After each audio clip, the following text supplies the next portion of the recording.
thanks very much for inviting me here. It's great to be here and give me a chance to talk about sort of, some of my interests. Okay, that's the title I chose. It's a slightly sort of wacky sort of title, I suppose you might say.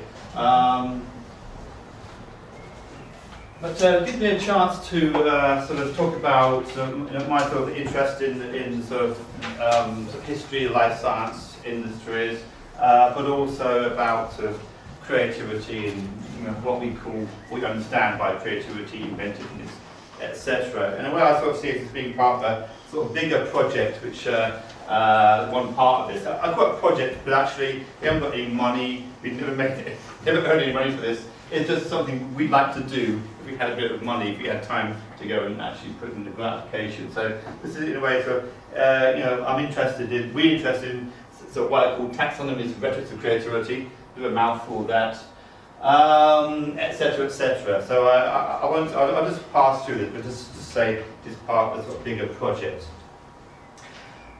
Okay, now in terms of rhetorics of creativity, a few that so like the rather sort of cheesy pictures which I got free off the internet. This is not the worst one, by the way.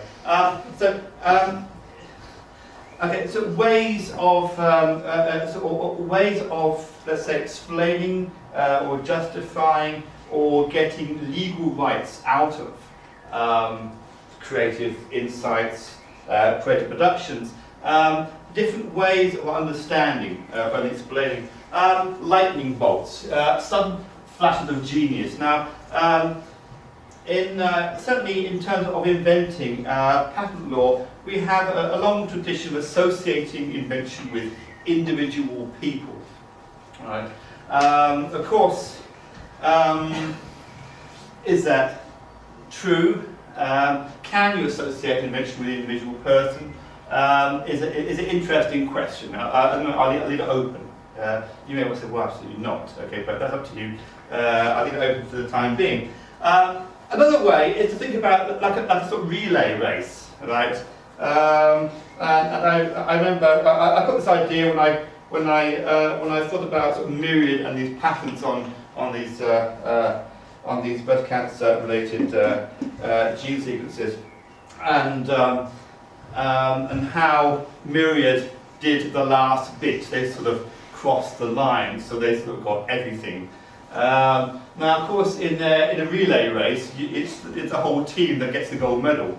But in patent law, it's the sort of one at the end is that it gets everything, right? So it's fine if you hold the last baton, but if you don't, then you're stuck. Yeah, so that's a bit of a rubbishy photo there, but let's find a picture of a relay race. Right? There we are. Okay. Right. Now, another way to think about creative, perhaps for those who actually would rather not think of or don't like the idea of an association of an individual person with an invention, is to think about it in terms of what I call termites nests, the wisdom of crowds, where there's non-existent a single inventor. Everything, all great discovered inventions are really made by groups, and when one person stands forward and says it's me, that person isn't really telling the truth, or well, they think they're telling the truth perhaps, but they're deluded. They're either deluded or wrong. Actually, all creativity is done by groups. So we should see, human creative evolution as a rather anonymous thing, right?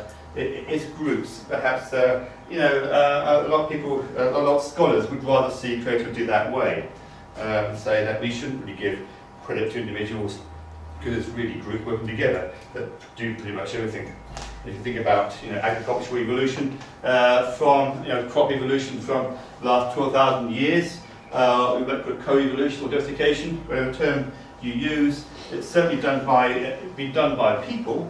It's very much the modern crops are very much human artifacts in a certain sense, achieved by unknown people over thousands of years. Okay, and then so those of a certain age remember seeing that on their computers.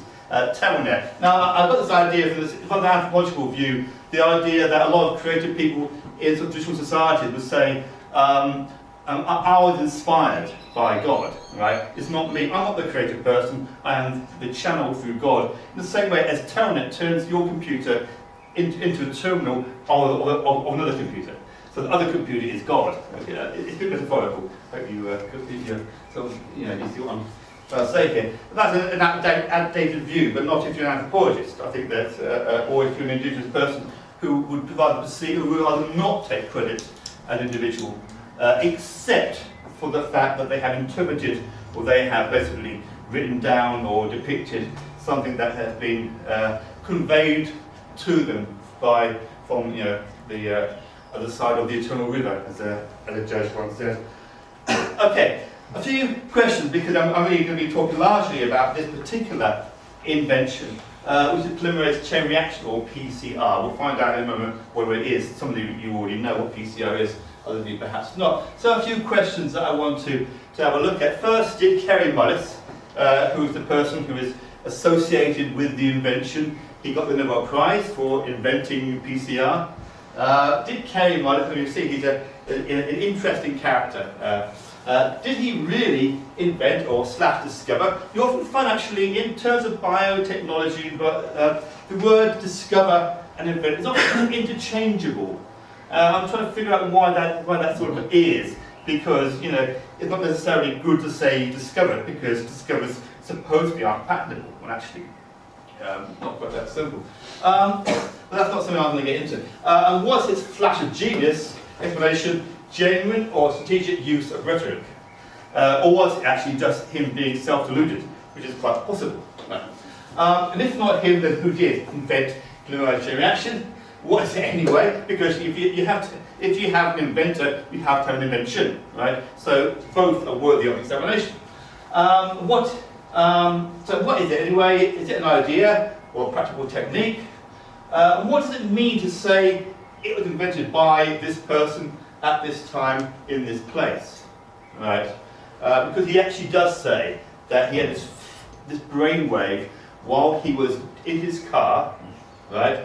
He was driving his car in California, up in the hills, and then he had this sudden flash of genius, of insight, and he figured it all out in his head. Right. What does that really mean? Does that make sense? And who actually decides? Not, in this case, but he decides, but that's not enough. There's a patent, there's publications, etc., etc. Who actually decides? There's the law as well. Who decides? Okay. More general questions. Do we really know how to objectively trace sources of creativity? Do we know how to draw logical boundaries around the creative work? By the way, I'm going to answer these questions. I'm actually just, funny questions, as professors used to tell me when I was a PhD student. It's all about funny questions, not funny answers. Funny questions. Okay. To what extent are the arbiters of scientific credit and patent validity scope susceptible to rhetorical capture by those who stand to benefit from the way invention is conceptualized? Rhetorical capture is a phrase I just came up with. Very vague or not, but basically the idea here is a political question. Right? Are those who decide on who was the discoverer, who is the inventor, whether this patent is valid or not, and how important the patent should be, is we talk about objective scientific decision making, or we're talking about a situation where judges, lawyers, patent officers are wedded to this sort of way of understanding invention, which is far from being objective and suits the interests of those who would prefer invention to be conceptualized in that particular way. So that's a political question. Okay, now what is PCR? Here I'm going to shut up for a couple of minutes. Let's hope this all works. Right. This is a nice little, sorry, forgive the pun, but a primer on the PCR. Right. Okay, so those who know this stuff anyway can actually just daydream for 2 minutes, and nobody else can. Okay. Yeah, I think it's actually quite good. It's actually really quite nicely done. So here we're. Oh, I thought that might happen. Right. A sample of chromosomal DNA, also called genomic DNA, can be used as the starting material for the polymerase chain reaction, or PCR. With PCR, an investigator can amplify a single copy of a DNA segment into billions of identical copies. The DNA segment of interest, or target DNA, is indicated in red. In addition to the target DNA, a PCR reaction contains several other ingredients. These include free nucleotides, DNA primers, and the enzyme Taq polymerase. The primers are typically about 20 nucleotides long and are complementary in sequence to the ends of the target DNA. Taq polymerase is derived from hot springs bacteria and can tolerate the intense heat of a PCR reaction. A PCR reaction lasts several hours and typically consists of 20 to 35 repeating cycles. A cycle begins by heating the reaction mixture to 95 degrees Celsius. The heat denatures the DNA, breaking the hydrogen bonds that hold the strands together. After denaturing the DNA, the temperature is reduced to around 60 degrees so that the primers can form hydrogen bonds, or anneal, with their complementary sequences in the target DNA. Note that the primers and the target DNA follow base pairing rules. An adenine, A, pairs with a thymine, T, and a cytosine, C, pairs with a guanine, G. In the next phase, the temperature is raised to 72 degrees Celsius.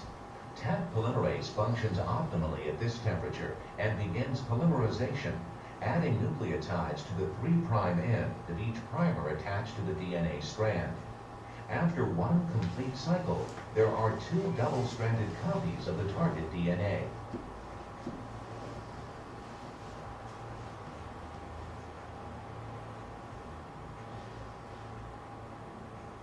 The PCR reaction mixture contains many copies of the primers and an abundant supply of nucleotides to perform many additional cycles.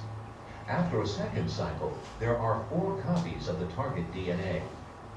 After cycle 3 is finished, there are 8 copies of the double-stranded target DNA sequence. Note that only 2 of the double-stranded copies consist of just the target fragment. The others also include flanking DNA regions. As the number of cycles increases, the products consist of a greater proportion of fragments with just the target DNA. After 4 cycles, half of the fragments consist of just target DNA, and half of the fragments also contain flanking DNA. With each additional cycle, the number of copies of our target sequence doubles. At the end of cycle 25, there are more than 33 million copies of this double-stranded target region. Yeah. Oh, okay. So that's what it is. Now, why is that? What's amazing about that? Well, or what's it useful for? Well, it's an incredibly useful tool in analysing DNA, in diagnostics, etc., etc. So just take it as a given that it is extremely useful technique for producing vast numbers of bits of DNA, right? Which is it's useful in sequencing DNA analysis, diagnostics, etc. So it's an incredibly useful sort of research tool, and no one denies that. No one says it's not. I mean, it's incredibly useful, right? And so this is associated with Kary Mullis. Rightly or wrongly. Now, that's just a quote I got from Paul Weber's book, Making PCR, which, in a way, seeks to explain why it is sort of unique as a lab technique, and why it actually it is a kind of advance on what scientists were doing up to that time. Okay, chucking that out. Now, okay, here's the man himself. Now, Kary Mullis quite likes to be pictured with holding a surfboard. If you look on the sort of Google images, you'll find a few of him holding a surfboard. Now, not having met the guy, I can't really. I have to be careful what I say about him, right? But he does come across either as a really odd guy or somebody who actually likes people to think he's a really odd guy. It may be the latter, right? I know he's a sort of climate change skeptic. He doesn't think HIV causes AIDS. So he's got lots of interesting, rather unorthodox views. He threatened to shoot somebody in his lab because the person was looking at his girlfriend. So he's quite a sort of volatile character, impossible to work with. If you look at what the Washington Post says, Kary Mullis perhaps the weirdest human ever to win the Nobel Prize. As written, a chatty, rambling, funny, iconoclastic tour through the wonderland that is his mind. Right. Okay, so a sort of colourful sort of character, you might say. And now, if you sort of, having done a bit of reading on the subject, obviously I've done a bit of reading because otherwise I wouldn't be able to do this, but he had this sort of idea, right, and which sort of happened on the way with his girlfriend at the time to his mountain retreat, and so he has this idea, and then he tells his colleagues. They're not very impressed. They think it's another of his wacky ideas. He's had so many, none of them are any use. This is another bad idea. Slowly they come round to it, thinking, this might be interesting. This time he might have gone to something good. And but his first experiments just didn't really work. Nobody was impressed. He got more upset and angry because he felt like no one was supporting him except his assistant. Everyone else was very sceptical. It took ages to sort of come round. He couldn't seem to make it work properly. Experiment after experiment, he says eventually it did work. The rest of his colleagues say no, he never did make it work. All right. So if they were right, then what did he come up with is a concept, an idea, right? Basically assembling ideas from elsewhere, assembling certain techniques into what was clearly something which was very useful, but this was not a solution to a problem, right? It was not a case of, well, we need to amplify large amounts of DNA, right? Because it's a problem that we can't. So it's great. This solved the problem for us. It was a solution looking for problems to solve, right? It was a nice little technique, but he didn't come to this technique in order to solve a real sort of scientific problem, except for the fact that he didn't like to use a sort of radioactive material in the work he was doing in the lab, and this was a way to avoid that. And also, and of course, well, as we'll see, the question of originality, whether it was really a new thing, is a fascinating sort of question. And in a way, I don't have a definitive answer to this, but I don't think it matters too much. Okay, his patents. Well, his patents, right? Now, well, this is now basically there was one patent application. Now, in the United States, as a number of other parts of the world, you're allowed to do continuations. Basically, you file a patent application, you do more experiments, and you add further information to your application for the examiner to take into account. So you're allowed to sort of improve it, let's say, through the application, prosecution phase. You're also allowed to split the patent into two. And that's what happened. There was continuation, there's also a division. So basically, they divide the patent into two. This one patent has only Mullis' name on it. This other one, issued on the same day, has him and the rest of the team. Okay. Now, why was that done? And it's not. I haven't actually seen an explanation yet, except it would appear to me that there was a decision made that we needed to have one patent with just his name on it, either because he was no one wanted to be threatened to be shot. Okay. But no one wanted actually to upset this guy because he's actually a pain in the backside. So okay, here's your patent. Okay. Or it might be that actually they just felt that the company, not his colleagues who didn't like him. I hasten to repeat. Because the company may have thought that this association of this invention with this wacky guy somehow may actually be quite good for them. It may create the impression this is really something. Look, this guy's crazy. He's a genius. Therefore, this invention must be really something amazing as well. So it might be that they actually wanted to create that impression and to exploit it. So the patent was granted. Now, patents, right, are supposed to cite the prior art. In other words, the relevant literature, right, against which the novelty and inventiveness of your patent is compared with. And that sometimes involves citing earlier patents, right? But also, you're supposed to cite the relevant literature. In this patent, only three other articles were cited. The earliest, 1979, right? So only 3 were cited. The earliest, 1979, all by authors who are not part of the rest of the story. So was that deliberate? Was it deliberate to cite some references, but to omit others? The evidence implies that perhaps that was done quite carefully and quite clever.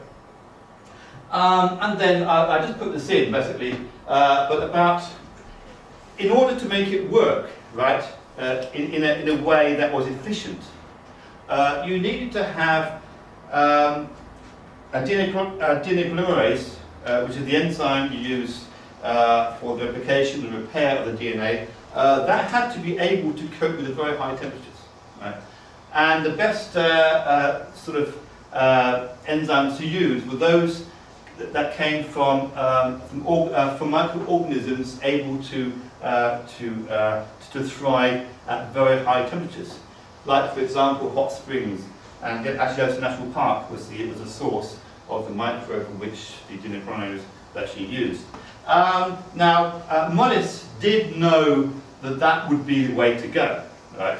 But he didn't actually do any of the work in terms of purifying the DNA polymerase that actually turned this perhaps brilliant idea into something that actually worked, that could actually be used by scientists as part of their routine daily work.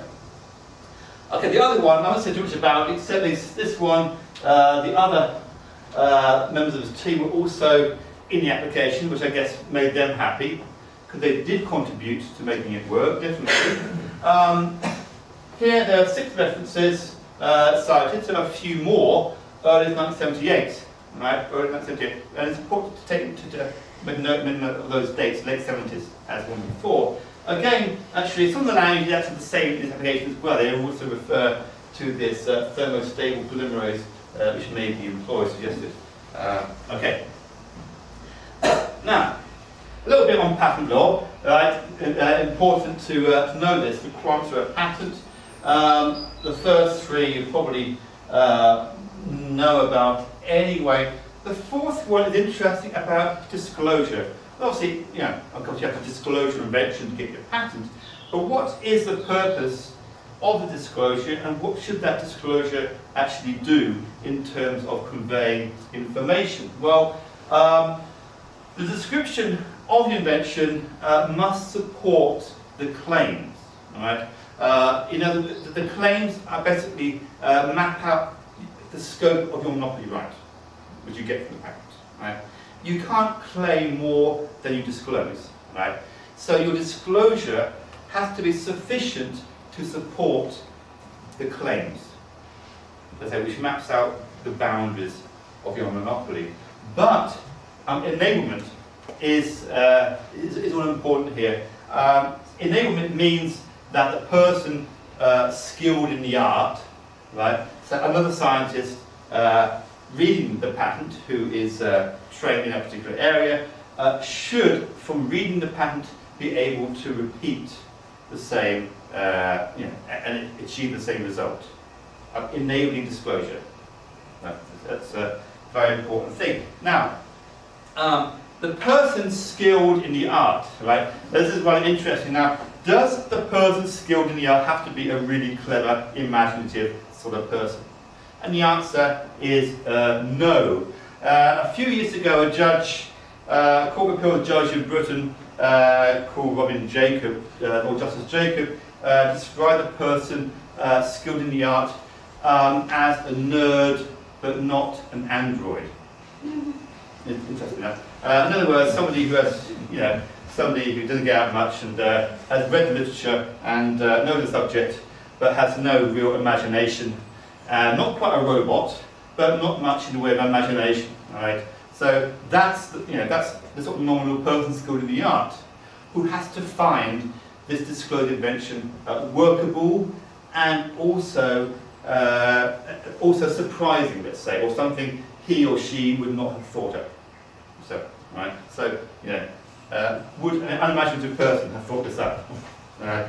Okay. So basically, combining existing ideas and things in the original way and attaining surprising or sort of unexpected results from doing so can overcome the novelty and non-obviousness barriers. You don't have to prove the invention works or explain correctly how it works, but there must be enough information disclosed for another person to practice the invention and support the scope of novelty being claimed. Right? That's basically the way the law is supposed to function this way. Okay? And I mentioned, so I won't go through this quite. It's an old case. The person skilled in the art has to be incapable of a scintilla of invention. Right? So, okay. So at least one to think, well, how high does the threshold have to be? Perhaps not that high. Right? Incremental invention is very much something the patent system does support. Okay, so did he really invent PCR? This is the subject of a court case in Northern California, DuPont versus Cetus, Cetus being the company that he worked for, in 1990. Right. Okay. Now, I first actually read about this through a book called The Golden Helix by Arthur Kornberg, a former Nobel Prize winner, and he, in about 6 pages, he is extremely dismissive of Mullis's invention. Right? But then I think, well, there are a number of laureates on both sides in this. So who am I to say who's right and who's wrong here? That's my first thought. I think, well, I don't know. But anyway, let's do our best here.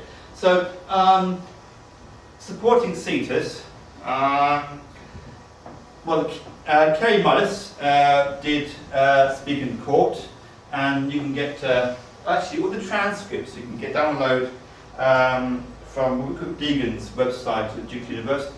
Actually, but isn't research easy these days compared to how it used to be? Trying to interact with students, they get it. Okay, Kary Mullis. Okay, so he came and spoke. Also, a chap called Hamilton Smith, who has become well known recently. Well, he obviously got a prize. He was well known not to go. For discovery, I think it was restriction enzymes, the ones that cut DNA in certain particular places. He also works with Craig Venter now. That happened, Hamilton Smith, you know, see his name.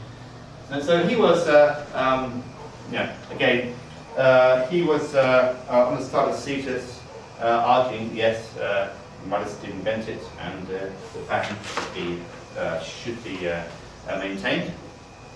And against the DuPont corner was Arthur Kornberg, who I just mentioned, who, and also members of Dr. Khurana's laboratory. So there were people from his lab. Khurana actually died last year, I think, but he himself didn't get involved. But members of this chap's lab actually were taking the side of DuPont, arguing that they had already done it.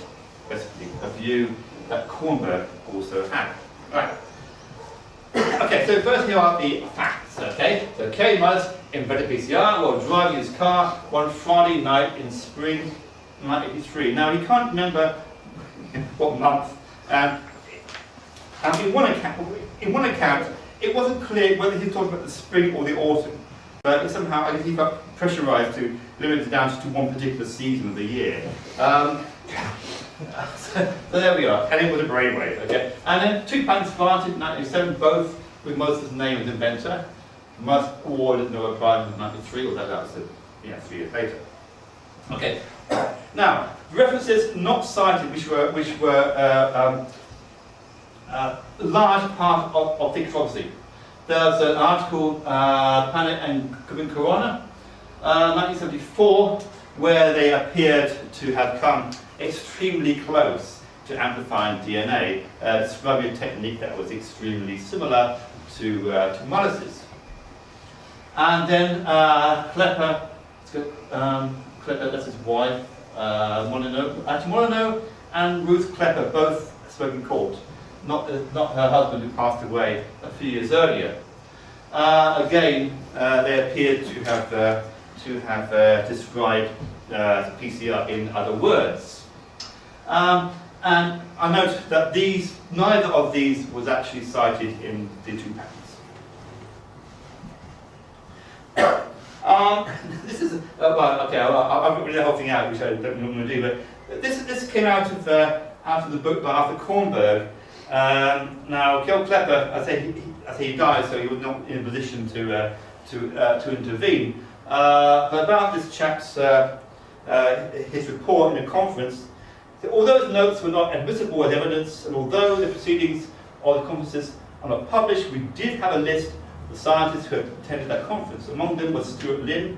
When I called Stuart to ask whether he recalled the Klepper presentation, he found the notes of that conference and instantly said, "Hey, this is PCR. I've been using Klepper's diagram to teach PCR to my biochemistry classes for years." So he's actually 1969 conference report. So he was using that in order to teach PCR without any reference, apparently, to be telling the truth, any reference to what Mullis did. In fact, Kary Mullis was a graduate student in one of those classes.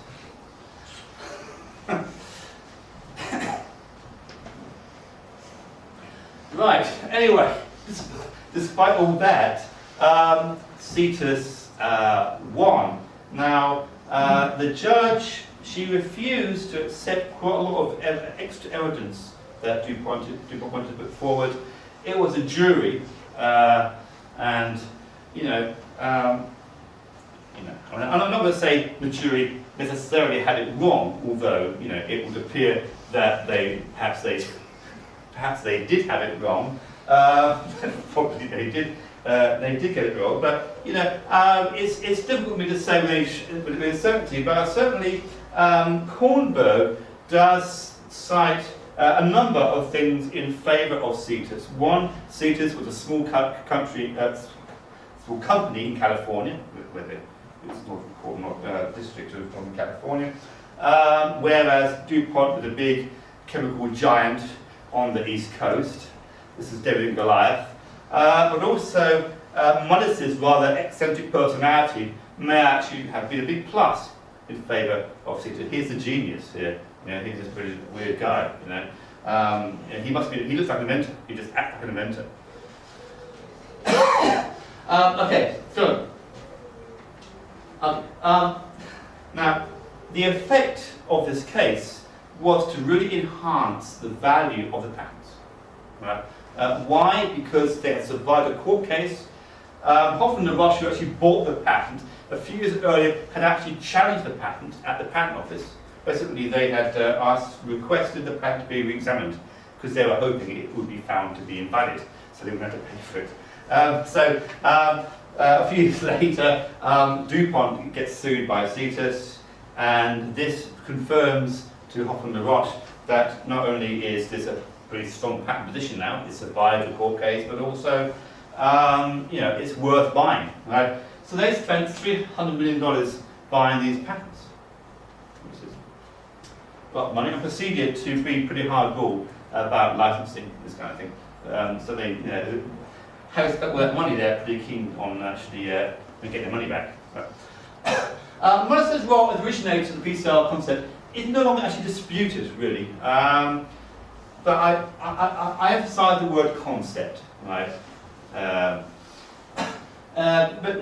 apart, well, Kornberg's died now. I don't think anywhere else is really still going on about whether Mullis really, whether or not he came up with this original concept. They would say, well, yeah, okay, he probably did. But the question is, of course, don't do something there. No. Okay, let's cancel. Okay. I sure what it is. Was it? Oh, yes, I do. Yeah, just this one. Yeah, sorry, I always press one button. Okay, right. So yes or no? It's so complicated. Now, are you sure? No, I don't know. No, okay. Bearing in mind that a patent was supposed to reduce to practice, right? Did he reduce it to practice? Okay, there, even if we're we may be willing to sort of grant it. Okay, yeah, okay, you did come to the concept, but did you actually reduce it to practice? They're not even saying that. No, he didn't. Okay, so I mentioned this required the addition of a purified attack polymerase, which he did not purify. He didn't actually purify the polymerase. And although, sorry, I just excuse to show you the national park here. Where's okay. Oh, yeah, we are. Okay. I actually found this the other day on internet at the time. Apparently, it says Kary Mullis actually bought a sample for $35 of this microorganism. I don't know whether the journalist got it right. Maybe he was so blinded by Mullis's weird brilliance, because most accounts say they actually got the microorganism from the American type culture collection, a completely different place. Actually, a sort of in situ, or as an ex situ sort of place where they are stored. That's where they really got the attack from. So I don't know whether this may not even be true. It sounds all too nice. $35 he bought it. I never heard that. He never said that before himself, and it's not in Verno's book. And I haven't seen it mentioned anywhere else, so I don't know whether it's true or not, but it's quite a nice sort of myth, isn't it? It sounds good.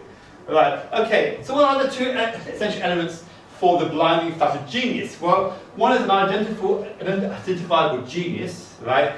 And then an invention which the genius is said to bring into existence. Okay, let's look at the first one first, identifiable genius, okay? Kary Mullis does say his hero was his refinement. Now, it's not, I don't know if it's well known or not, but I don't know whether I need to say it, but I'll say it anyway, which both of them were sort of users of LSD, among other substances. And they were both known to be, interesting, colourful characters. And perhaps I suspect both of them rather enjoy the image, I think, the image of being colourful. Interesting characters. So, are they colourful characters because they can't help it, because they're geniuses, or perhaps they actually rather enjoy it? I don't know, or maybe a bit of both. I'm not really quite sure. I'm not a psychologist, so maybe I'm doing them injustice. But just a little brief, sort of halfway through or 2/3 of the way through, sort of picture break. Okay, a few other. Do you know who these people are? Okay, Edison, Dyson, okay. Professor Pat Pending, do you remember that? Bucky Races. That's the guy who, the clockwork radio, Trevor okay? Da Vinci, the iPod father. Okay, so in the popular imagination, right, we feel comfortable with the idea of the inventor as a person, right? The industry in many ways has moved on, science has moved on, but we still like, newspapers and everything, we still like this idea of the invention. It's a powerful image. Now, not going to be this, but this is where Mullis actually, from his little lecture, where he describes his, you know, the event, right? The event, the moment, right? Yeah, okay, and he uses the word eureka, even DF4. Hence, I use as my subtitle, Lightning Gods. Yeah, DF4, a bit tenuous. There we go. I solved this annoying problem. Well, apparently he never knew that he wasn't even thinking about problems to solve, really. There we go. In chemistry, in a single lightning bolt, Jennifer wake up, as his girlfriend, I think, I thought something incredible. Okay, so he apparently already realizes that this is, you know, this is the most important breakthrough in this area for a long time. So the lightning bolt rhetoric amongst his words, eureka, eureka again, and again eureka, and dear Thor. Okay, there we are. So lightning bolts, hence the lightning bolts and the okay. Now, what did others say? Right, okay, at Cetus. Well, you can find that their account is really quite different. Now, Henry Ehrlich is named on one of those patents, right? He says he never really got it to work. In terms of Mullis' creation myth. It was accepted in part because it was never challenged. Many of us who were at Cetus were functionally muzzled. We were told not to upset Kary because they thought it might endanger the patents. Hence, perhaps explaining why he had to have his name on one of those patents. Right? But also, they had to actually defend the application as well. And then Psyche, who was also on the, who was also named in the patent too, would be willing to give Kary the credit for the invention. We don't get the reciprocal treatment from Kary. Had we not been there, he would not have done it on his own. Awarding the prize to Kary alone is not right, but awarding the prize, the Nobel Prize, to Kary to others people is also not right. Our work was good, solid work, of the technically good grunt in the lab in 1985. Right? Okay, this is the sort of the honest, hard-working scientist, doesn't claim to be a genius, but the one who gets the job done. Or that's what he's saying. This is interesting. PCR is one of the classic examples of teamwork. Criticism, scientists like the idea of associating a unique idea with a unique person, and certainly he was a unique person. I'm sure you all, there's no doubt about that. Now, of course, one of the things I was going to say more about, but it would rather sort of detract from the sort of cohesiveness, I think, or the consistency of my talk. One of the sort of about the importance sometimes of being a bit ignorant, of actually not knowing things and doing things that other people could have told you. Look, don't try it; it ain't going to work. Sometimes, you know, a lot of times great discoveries are made through actually doing things that you should have known wouldn't work, and it turns out they do. You know. But yeah, and why is that important? Well, because I think patent law doesn't sort of discriminate, right, between just being lucky and you know doing everything wrong, but somehow it turns out right in the end for reasons you can't even very easily explain. Okay, so that's the inventor. What about the invention? Now, I think actually is certainly in my department of law, I think in other social sciences, this is something that is probably much better known. But the importance of actually sort of naming things.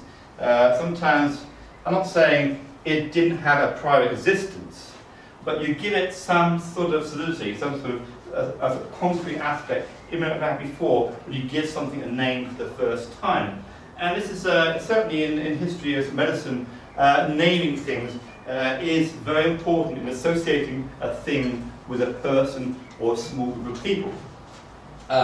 Good example is insulin. In Banting, Best, Collett, McLeod, and Nobel's article, we suggest the name insulin. Actually, I believe they weren't the first person to use that name, but they were quite happy to. It's obviously it was strategically very good for them to say that because, well, this is our idea to call it insulin, right? Well, penicillin. This is Alexander Fleming, who after 1929 didn't really do very much. Well, not in penicillin anyway. to avoid the repetition of a rather complicated phrase, mold, dwarf, filtrate, the name penicillin will be used. Right? Okay, then PCR. Now, the nearest I can find to him being linked with a name of, pretty much mentioned that he coined it, comes from the fact that his first experiment was called PCR 01. So I would guess that he came up with that, and perhaps that was an important contribution of his in terms of making people's minds associate PCR with him, was the fact that he came up with PCR and he really was the first one. So the importance of naming is not to be treated as trivial. Okay. Now, but when it comes to who was actually needed, who was necessary, right, for PCR to work, it's interesting for PCR to actually come into existence. It's interesting to look at, say, by comparison, another worldwide this type of product, which was again contested in terms of who really did it. Because of course Fleming was one of the winners of the Nobel Prize with chain of Florey for penicillin, and yet I know Florey was rather irritated by Fleming claiming more of the credit than perhaps he deserved in his view, and also trying to Oxford saying, it's sort of my penicillin. Even when I said he used the word my Fleming, which I think Florey found quite annoying. And this is very interesting because this actually brings up one or two people who didn't get much credit. Norman Heatley was extremely important in finding a way to sort of mass produce a penicillin. But one person who wasn't mentioned here was a guy called Andrew Moyer in the United States, who found the best way to mass produce it in sort of deep fermentation tanks. And the reason why he wasn't mentioned was because he was the American, and we like to think that penicillin was discovered in Britain, and the Americans got the patents, and we had to pay license fees. And so this is a sort of national myth about how Americans sort of built us up. Not exactly true, in fact. So again, you find somebody gets missed out for reasons other than being scientifically objective. And so perhaps it's the same with PCR. Okay, the paradox. I just came up this other day. I just call it this with a sound grand, and it's a bit pretentious sometimes. The paradox of inventive genius and the patent system. What is the paradox, right? Well, like the Bond rhetoric, it can provide highly beneficial strategic advantages by associating an invention with an inventor and implies sort of brilliance. Okay, so therefore we should have a patent because it's a brilliant invention, it's kind of genius, right? Yet the patent system is deliberately calibrated to protect incremental invention, and that's with industry too. So what's it all about here? So you can either go down this road of saying the inventions are fantastically brilliant, we have geniuses here, and therefore this strengthens our case for patenting. On the other hand, industry has an interest in ensuring that very small modifications of existing products, existing inventions, are also patented, which rather undermines perhaps the value of depicting invention in that particular way. Okay, now it's important to note that the patent system for a long time, this is the case in England, 1842, quite a well-known patent case, that it doesn't really matter if you're brilliant, if you're just lucky, if you spend a lot of money, you've done a lot of these experiments or done none, whether it's a fluke and you're a bit stupid, just be lucky, or whether you're a genius, it doesn't make any difference. Right? The patent system doesn't get involved in deciding whether you really deserve this patent on the basis of how much money you spent, how much time you took, how much sweat of the brow, how brilliant you were. So patent law does not discriminate, and that, as I say, is good for industry. Certainly in Germany and the United States, which I think were in the forefront of what that's at the forefront of what some historians, economic historians, talk about as the second industrial revolution. They were at the forefront, and in both cases, there was a clear industry interest. And I think it was a bit late because the United States court still clung to this rather sort of romantic view of the flash of genius, right? Which it took them a long time to let go of. But Germany was very pioneer. I don't think Germany really sort of invented modern patent law. Not many people say that, and a lot of people wouldn't agree with me, but I think actually Germany largely did modernise patent law in a way that wasn't done by the British or the Americans, and clearly there was a real strong attempt to ensure that minor modifications were patentable. And yet, it does, the flash of genius thing still does have rhetorical power. And this is from a book by Kary Mullis, who did a detailed historical account of industry IP and employees, and argues that despite all that and the depersonalization of invention in certain ways, the moral claims of corporations and intellectual property rights holders still are not as persuasive as the claims of individuals. So clearly, still, the individual inventor has certain rhetorical power in the which industry will use best it can. Okay, this is actually, I think, the last one really. Big sigh relief. It's been on for ages, hasn't it? Who made PCR a practical technology as opposed to just a great concept? Was it Mullis? Was it Mullis and his colleagues? Was it the Corona laboratory? Was it some, none, or all of the above? What does PCR tell us about invention in the political sciences, and how to explain it? And finally, also, is patent law founded on general assumptions about what invention is, or is it around, or has patent law itself shaped the meaning of invention such that what is not patentable cannot, by definition, be an invention? Right, that's just a question. So, I just pose. I don't actually have an answer, but I just pose that perhaps to guide the discussion. On that point, I think I will stop. Thank you very much.